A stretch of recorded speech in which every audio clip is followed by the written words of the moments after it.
I would say that would be true for IBM too. I'm not sure if you know the history of IBM.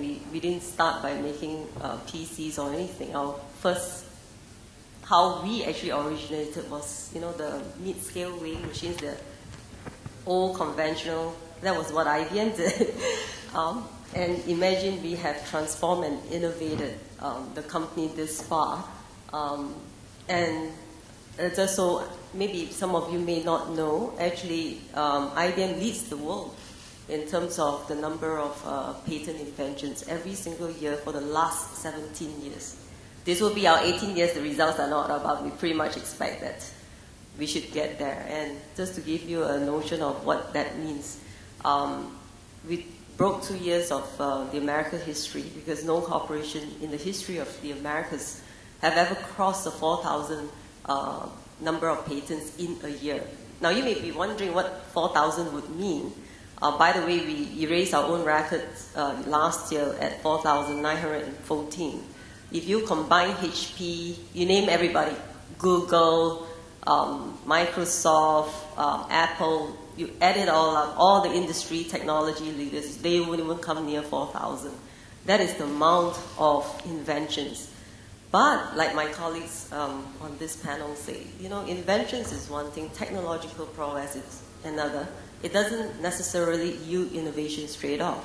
And that is the reason why at IBM, and it is part of our birth culture, we have 3 corporate values. The first, obviously, is dedication to client success. It's the reason why we are here, and I think Greg says, customers pay our bill. The second one is actually innovation that matters for IBM and for the world. And we're very proud of that because a lot of innovations and inventions has gone into not only economic value but societal value.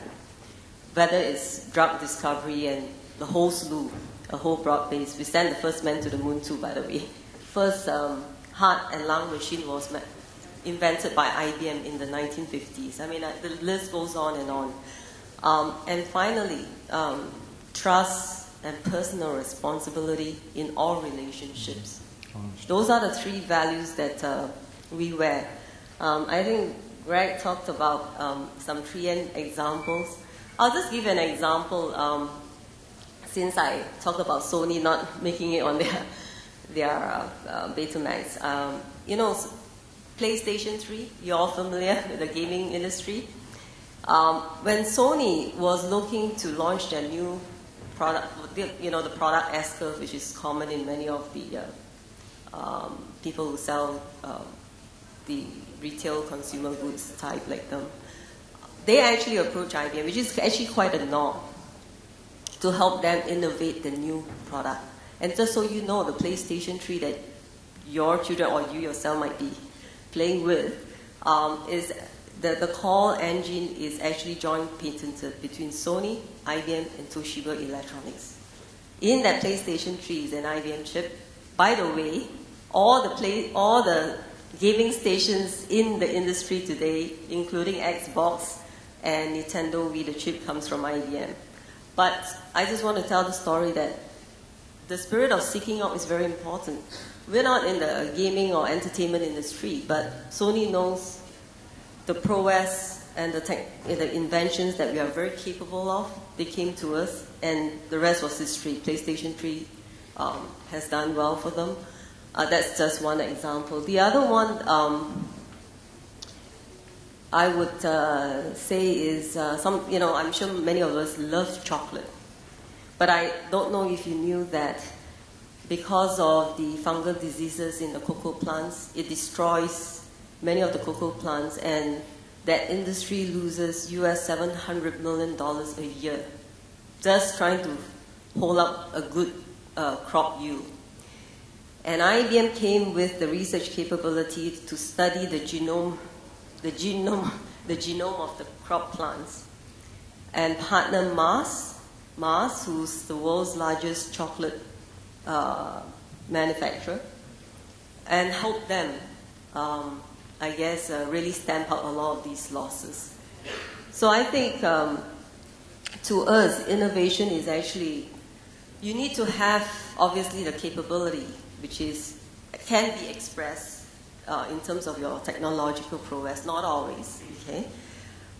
But then it is actually an intersection between the business insights and the vision that businesses have.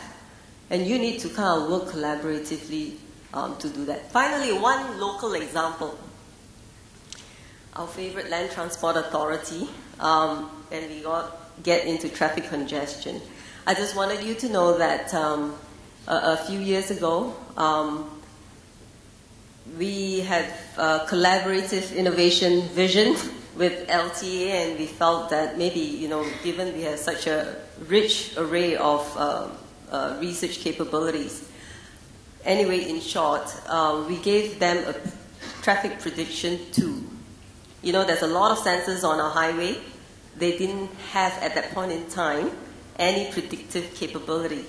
So we said, we can work with you and give you the ability to predict 60 minutes out into the future at 15 minutes interval at 85% accuracy. LTA was obviously very impressed. I'm not sure they were maybe perhaps a bit doubtful whether we could do it, but the rest is history. We actually landed up to show that it is possible at 90%. We ended up 90% accuracy, and we never looked back. By the way, I'm cutting a long shot here.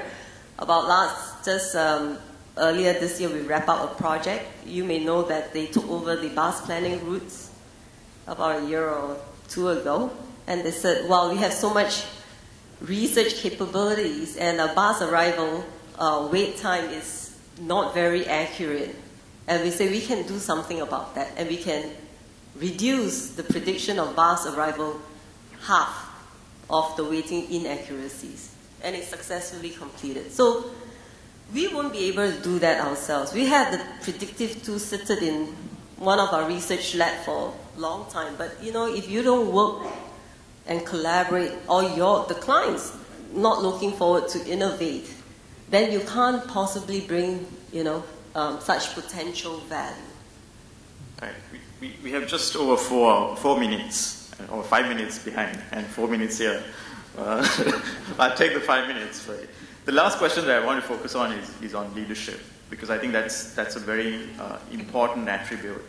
Takshin, I think that I'm going to direct the question to you, because you're one of the guys in the panel who can give a SME perspective than a multinational perspective. The role of leadership obviously plays a very important aspect in cultivating the culture and ensuring that you're really an innovative organization. What do you think that some of the companies can do, or some of the leadership qualities that you have seen, both working in a multinational and as well as starting your own business subsequently? Can you contrast a little bit and give a little bit of perspective from a leadership perspective? What is it that organizations can look forward to in good leadership attributes? Sure.